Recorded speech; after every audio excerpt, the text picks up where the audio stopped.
Hola guys and welcome. I'm Diego and I don't know. Oh, yes he is. Alright, and we've got Code here. Now Lord was around. He went to watch The Walking Dead, so he won't necessarily be listening. I know he can hear me, but he's not actually paying attention. So basically what we're going to be doing this episode, or what we'll be covering this episode, is kind of a mixture of two things. One will be the power generation of thermal expansion. We kind of covered that a little bit. Get out of the way. In the thermal expansion episodes, but this is going to go into a little bit more depth, hopefully, as we're actually going to be making our own kind of automated power system here. Now, as well, the other thing we're going to look at is, or rather are, a few different machines from the MineFactoryReloaded mod, which we're going to be using to actually basically create the power or create the things we need for power. So with that in mind, I just wanted to show you guys here, we actually have, I think I may have showed you that we moved everything. Um, all of our thermal expansion is in one room. They should mostly be powered for the most part. Some of them have been used. They don't have full power here. Basically what we have here, just to explain, is we have our aqueous accumulator connected to a fluid duct, which is basically a liquid pipe with some water underneath it, giving it water, and then it just puts water in the dynamos. And these are basic steam dynamos, which just use things like coal or charcoal. As you can see, you throw them in, they make steam, etc., etc. Not too complicated. This here is a energy conduit. This is how you transfer power in thermal expansion. Now we have that actually loaded up here in the side screen. Now the default, or rather the cheapest one you can make, is the leadstone energy conduit. It transfers 80 RF per tick, which is the smallest amount you can transfer. The next up is the hardened, which is 400. Then you have the redstone energy conduit, which is 10,000, and I think that's it. Yep, that's it. So just to show you guys the recipe here, it's just a piece of glass in the center, 6 redstone, 3 on the top, 3 on bottom, and lead on both sides. And to upgrade it to the hardened energy conduit, you just take your leadstone energy conduit with a piece of redstone and 3 Invar nuggets. Or you can use 3 of the conduits, 1 Invar ingot, and 3 redstone. I'm not sure which one's exactly better, but regardless, they're both fairly resource friendly, I would say.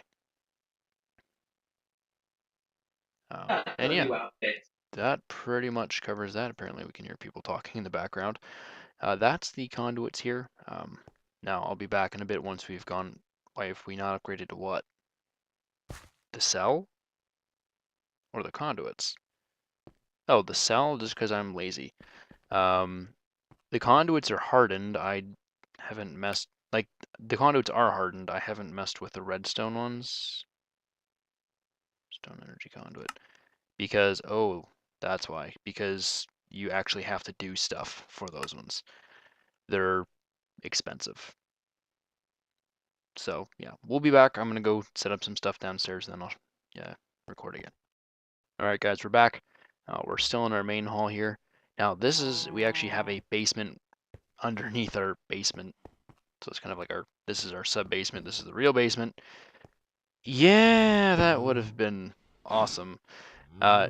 Code does a bit of digging. If you want to throw it at me, I'll show them how much material you've collected. Code is basically a machine. Yeah, I don't know. He's a machine. That's all I can say. If we never run out of resources, we just ask him for stuff, and he just hands it over in giant wads, which is wonderful. It's like a bank teller with an infinite amount of money. It's beautiful. Anyways, down here is our little sub-basement. Of course, it's not very pretty, but it certainly does the job. At some point, Lord will decorate all of this, I'm sure, but for now, he doesn't want to, and we just don't really care. So, to get into the actual stuff here, we have some cows in a little pen. One of them has a hat, and that over there is a sewer. It's hard to tell because the cows keep walking in front of it, but that is a sewer from the MineFactoryReloaded mod. Now that, let me pull that up here. There we go. the sewer. Now the recipe for the sewer isn't too difficult. It's just some bricks, the machine frame from Thermal Expansion, which looks like so. It's just iron, gold, and some glass. Breeding is my job. Great. It's also the pneumatic server, which is just iron, redstone, and glass. And finally, you have these beauties, which are plastic sheets. Now, plastic sheets actually come from, again, the MineFactoryReloaded rubber trees, and you actually have to make them with 4 pieces of raw plastic, which you get from rubber bars. Rubber bars, and rubber bars come from a few different things, typically from the raw rubber that you get by just chopping down the rubber trees. Do I need to like use this on them, or do I just like put it down and they eat it? I'm not familiar with hay bales. Pretty sure they just eat it, right? I just put it down, or do I have to like click on them, or do I have to actually take it apart? Okay.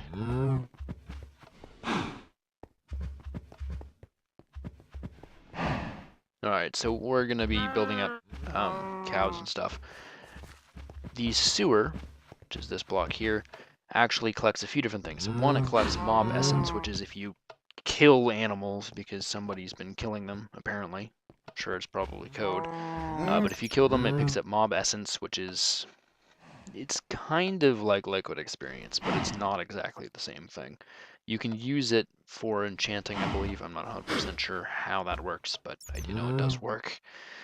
Sewage is actually what we're looking for. Sewage is, as you can imagine, just the you punched one and it never stopped running. Fair enough. Sewage is basically just cow poop, manure, all that fun stuff. You killed it to shut it up. Well, we got quite a bit of mob essence from that code, so thank you. So we basically need the sewage for part of our power. The other thing we need for power is a sugarcane farm. Now you can ignore this. This is actually useless. I realized this after I dug this out. There's a planter down here. And just for argument's sake, here's the planter recipe. It's copper ingots, a redstone reception coil, which is just redstone and gold. And then you have, again, the plastic sheets, pistons, machine frame, and the flower pot, which is just bricks. Now the planter typically would actually plant things in a pattern, so it would be able to plant left, center, right, whatever, based on what's in the inventory. Because we're growing sugarcane, we don't ever have to replant. So that was a little bit of a waste of my time there, but that's okay. Now this is a setup that actually I believe code put in. It's pretty much the most optimal sugarcane growing method we have currently. Actually, I believe this is the optimal sugarcane growing pattern, if I'm not mistaken. Okay, yeah, so there's a few blocks in here that don't have any sugarcane, but that's not really a big deal. We're not missing out on much. I think we could probably throw one in there, and that's about it. So basically, over here, we have our harvester. And the harvester, here's the recipe. It's an Invar axe. Now, you may not be familiar with Invar. Invar is a material added by Thermal Expansion. It's... there we go. You just smelt Invar blend.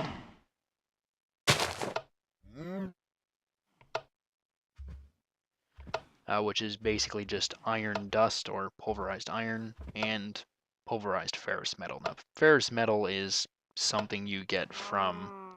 yeah, the room's pretty small. We could probably expand it, but we're just going to leave it like this for now. I think this should be okay. Ferrous metal is just another ore you can find. You also do get it when you pulverize iron. It's like a 5 or 10% chance. It's not very high, but it does happen.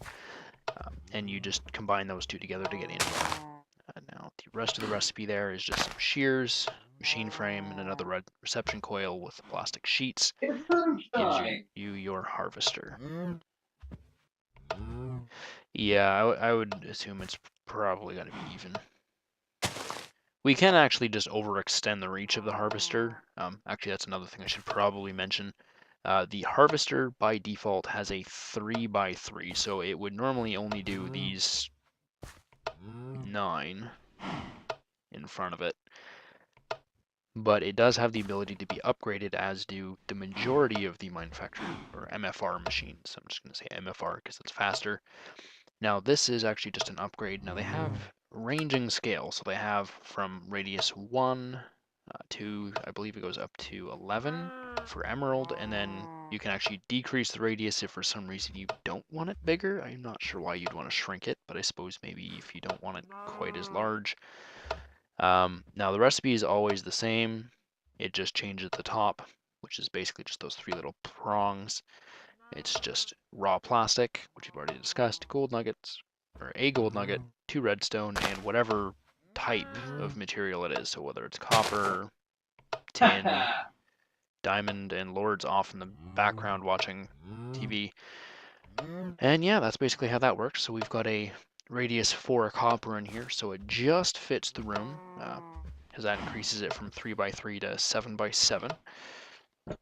Now in the other room, actually, we have a similar setup for the, let's see if I can get in here without freeing them, for our sewer. There was a better way to do that. We have gold in there because the sewer by default only does 1 block.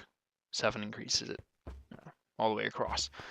Now, why do we actually want those? The reason we want those is so that we can take the sewage and our sugar, which we're crafting in the back there, which I'll go over in a second. We're taking those and we're actually going to put them into reactant dynamos, which I'll get to when I actually craft them and start setting those up. But with the 2 of those, we can actually create fuel, renewable fuel, and use that to create RF power from thermal expansion, which we'll eventually be using for our applied energistics setup up there. Now, before I cut and go on to the dynamos, just a quick explanation of what's going on back here. The harvester is actually harvesting the sugarcane. It does have to be on the base level of the sugarcane. If it's on higher, it will not harvest it properly. That's just something we discovered through experimentation. Now, right now, I just have it connected directly to an energy cell because it does require power. The sewer does not, it just picks it up automatically. Now, back here is the only block in the entire game, short of applied energistics, that allows for automatic crafting. Now, this is the liquid crafter. It's also added by MFR, and technically this is, some people would say that this is a little bit sketchy.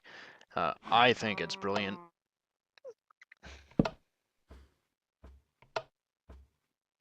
But the point stands. Basically, you use that. You just put your recipe in here, and then you apply a redstone signal, which is the timer from Project Red. I'm not going to get into that recipe because that's a bit much. But basically, with these 3 things here, it actually automatically crafts our sugar cane into sugar, and then we use the sugar with the engines, or dynamos rather.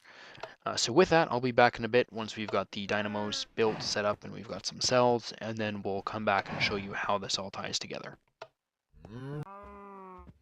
Alright guys, Code figured we should probably show the recipe for the timer just so you guys know what we're looking at. We're going to look at, for those who don't do redstone.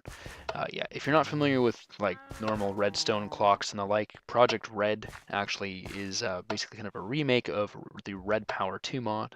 If you're familiar with older mods, that's from like 1.2.5. The timer is basically just a redstone clock. Every so seconds you can set it so every 12 seconds it ticks once and activates whatever it's looking at. I'm going to increase it to 12 because that gives me some more time to not have to listen to it ticking. Now let me dig the time. Actually, you know what? Let's just do it this way rather than digging it up. The timer. This is the recipe for the timer. It's looks fairly complicated. It honestly is not. This is your basic circuit plate. The circuit plate is used for all those other pieces. It's just smooth stone smelted and you get 2 pieces. This one here, the conductive plate, which is just a single line on it, is literally just 1 redstone on a circuit plate. Gives you 1 line. And as you can probably guess for the anode, it's very similar to the conductive plate, where it just has redstone on it. But in this case, we use 3 circuit plates and a little upside down T of redstone, which gives us 3 anodes. Luckily, it's not just 1. The next 2 that we want to look at here are the cathode, which is just circuit plate, and a redstone torch. You should be familiar with that. And finally, the last thing is the pointer, and that's basically the same as before: redstone torch, circuit plate, and a piece of smooth stone on top. And that's basically the recipe for the timer, guys. So, you know, make use of it, especially if you're going to use this setup. It can be fairly useful. And yeah, we'll be back. We've still got to work on the dynamos and stuff, but we'll be back once we have that, and then we'll continue from there. All right, guys, we're back. We're taking another look at the, well, we're taking a look at Tinker's contract. Oh, there's Lord. Bastard words! Awesome. Thank you for that. I am in the A room. Now I'm on the ground. Good old syncing issues. Yeah. Are we recording an episode? Well, yes, sort of. We'll get to that. Well, First things first, before I forget. I need an excavator, and Code needs a hammer, and he's gonna do stuff. That's blood? I think that's blood in there. Oh god. It's my blood. Don't touch it. I need... TC question? Is there a TC question for me? Was I supposed to get... I feel like I missed a step, Code. I'm pretty sure I was supposed to get bindings, and I didn't, because it didn't work. I don't have bindings, I'm sorry. But we're doing Tinker's Construct. We're making tools. The excavator is a tool, basically what it says here, broad digging tool. It only works on dirt and sand and snow and those types of blocks. It does not work on any rock type blocks. If you want a rock type block tool, the one that you want is... I'm waiting for Diego to finish. Hammer. And the hammer is the basically same thing, 3x3, but on rock. Yes, Lord? Answer. Oh no, I'm just answering in text because you were talking. Okay. Also, Code, was I or was I not my frames are weird to make... and choppy. I'm assuming you're making it because I didn't. I'm sorry. So I'm gonna throw the stuff... Actually, I don't even need it for yours. I just need it for mine. So you said this was sort of an episode? It is. You just... Yeah, that's all I can do with his. This is his hammer. What does sort of an episode imply? Sort of an episode implies... yours doesn't actually need a binding. It doesn't give me the option for binding, so yours is... Hey, recording! Guess what I can do? Hey! Stop. That hurts, and it makes me do weird things with my screen. Here is your hammer. And awesome. Actually, no, I'm not. Okay, as soon as that stops, it's 10 seconds later. Did you guys make tools for each other, but not me? I feel left out. I'm making code tools because we're recording, and then you threw stuff at me, so I'm stuck here. Okay. Yes. Hey, I made you guys a bunch of cool genetic modifiers. Yes, this is a thing. Lord made himself be able to throw potions from witches. He also has... Literally just potions. The no cost, I can just throw them. Yeah. Also, I can do this. He can shoot explosive fireballs and non-explosive fireballs. And because our entire building is made of wood... Well, not the entire... Actually, I don't know if it affects these. I never tested it. If there's stuff in them, I don't think it does. But it's still a concern. Yeah, so I try not to fire them in the house. I was trying to fire it inside this room, where it would be safe, because it won't hurt the stone, but Code started walking out of the building unexpectedly. Code, I assume that you also want an excavator. Is that correct? Oh, I see what you mean by glowstone. Damn it. Okay, we have them. It affects glowstone. Well, yeah, because glowstone is affected by the explosives from gas anyway. That makes sense. Oh, I was about to put that down. Okay, so, right. Lord, shut up. Yes. Just for 2 seconds here. Okay, so what we'd made are the excavator and the hammer. I already have a hammer that Terrible made for me. The materials we use are manulium. Oops, I just had it at thermal. At manulian, whatever it is, it's purple, I think. This is a wrong mod at Tinker's, not thermal. Here it is. Manelian. That's the strongest material in the game. It's not the fastest, but it is the strongest. It is a combination of the cobalt ore, which is found in the nether, and ardite, which I don't know where that's found or how it's made. Um, Ooh, Ardite. I know. Is that the yep, pink one? Is that's the that pink the one. pink one? Yes. I believe that is made by mixing obsidian with iron, I want to say. Probably. I think it's iron. No, it's not iron, it's aluminum. Aluminum and obsidian. All right. It might be iron, aluminum, and obsidian. I believe so. Old and shiny. Apparently. Either way, it's the material you need to be able to dig up cobalt and ardite in order to actually get manilium. So Yes. yeah. And then cobalt's the fast one. So we've got. Oh, I need to give him his excavator. And then ardite is just shit. Nobody cares about ardite. Yeah, ardite's kind of just the in-between step. It's the first of the end game ores for Tinker's Construct. Anyways, without getting too far off track Yes, code. here, we were just making ourselves tools.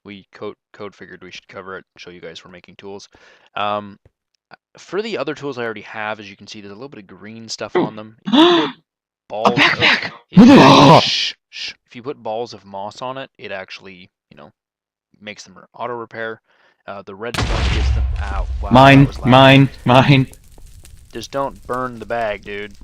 That would be very bad. Mine. I'm not sure what's going on there. The redstone gives haste, and I don't. You can't actually. You can see it on my pick here. There's a little blue ball at the bottom. That's actually a lapis, which adds luck. And depending on the amount of luck, you get fortune 3, I believe. That's how that works. If I missed anything, guys, let me know. But I think we're gonna cut back again. We're gonna actually go get stuff, and then we'll be back. Yeah. Hola, guys. We're back. Finally finished setting everything up. We've been here for quite a while. But just to give you guys a quick run through of basically what we have for our power setup now. Go down here. I've already showed you guys the sewer. All we're going to do is right click it with a bucket that gives us our sewage. As you can see, it fills up fairly quickly. We have 6 cows right now. Next thing is we're going to go over to our sugarcane farm. And it doesn't seem to be harvesting right now. It's because it's run out of power. That's okay. And in here we have some sugar. Now I've already collected enough sugar to fill our engines for the most part, except for one of them. Now these are our engines. We have our reactant dynamos. Well, they're not engines, they are dynamos, my bad. We also have our cells. Now we're currently using hardened energy cells instead of the ones we were using before. So let's take a quick look at the recipes here. The first, the leadstone energy cell that we were using before, just to give you guys a quick refresher, is just copper around the leadstone with the redstone conductance cell, which uses electrum. Electrum being just silver and gold. By the way, you just press backspace in NEI to go back and see the old recipes. The leadstone energy cell frame just being the lead ingots in the corners, glass in the compass positions, and then block of redstone in the center. And that's pretty much the leadstone energy cell. Now the one we are using is the hardened energy cell, which is just the leadstone energy cell surrounded by invar ingots. There is actually, if you wanted to skip from the cell frame onwards, you can do a similar version of that. But Invar is basically, just stick that up here, Invar blend, which is 2 iron and 1 ferrous. So that's what we're using for our cells. Now the actual dynamos themselves are a little bit more, well, not really complex, but just a little bit more resource intensive. They are based on bronze or Tinker's alloy ingots. I started talking about, I don't know, minute and a half ago. Why? Just weren't really listening, I guess. So dynamos. That's weird. Um, Anyways, dynamos. It should have caught it. I'll check it. But the reactant dynamos, they use, like I said, bronze or the Tinker's alloy, which is basically bronze.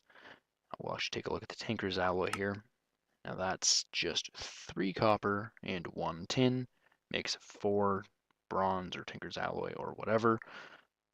Now you actually have to use 3 bronze ingots, 1 redstone, and 2 gears. Now the gears are just a plus shape of the bronze.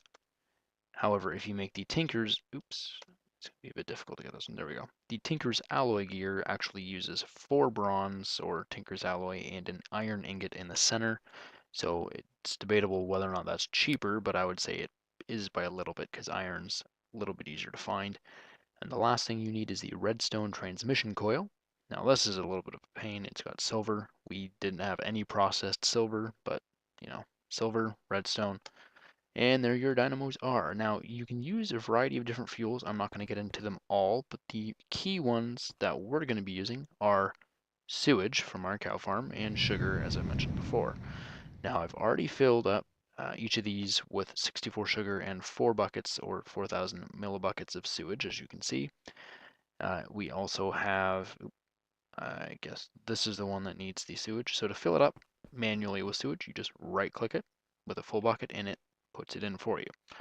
Now I'm just going to fill up the sugar in this one. We don't have a full stack of sugar here, but that's okay.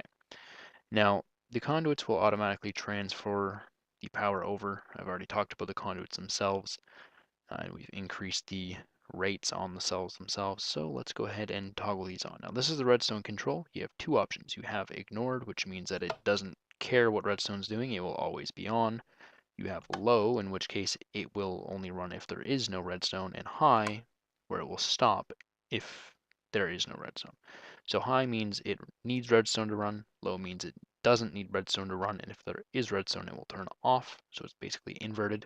And this ignore just means it pretty much ignores it. It will run, period. Now we're going to switch them all to low, let them run for a few seconds here.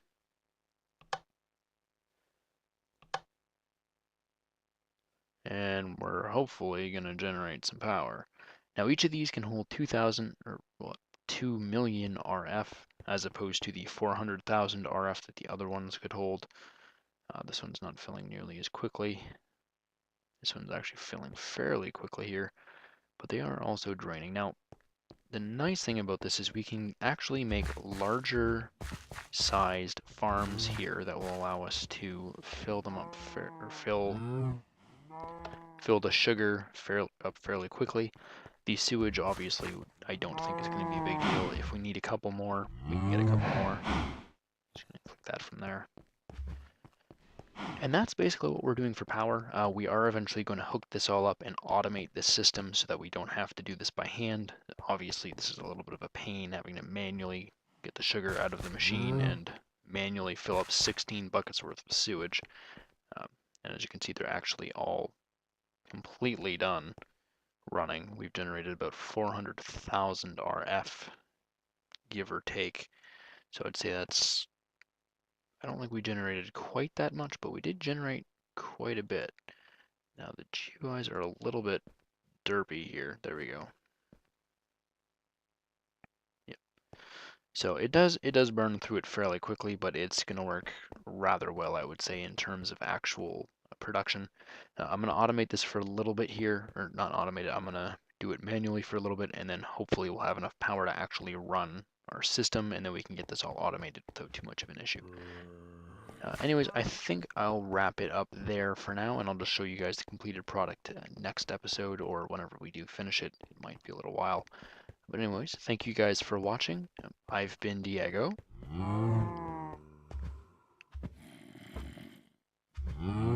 And I don't know if Code heard that or not, but, oh, there we go.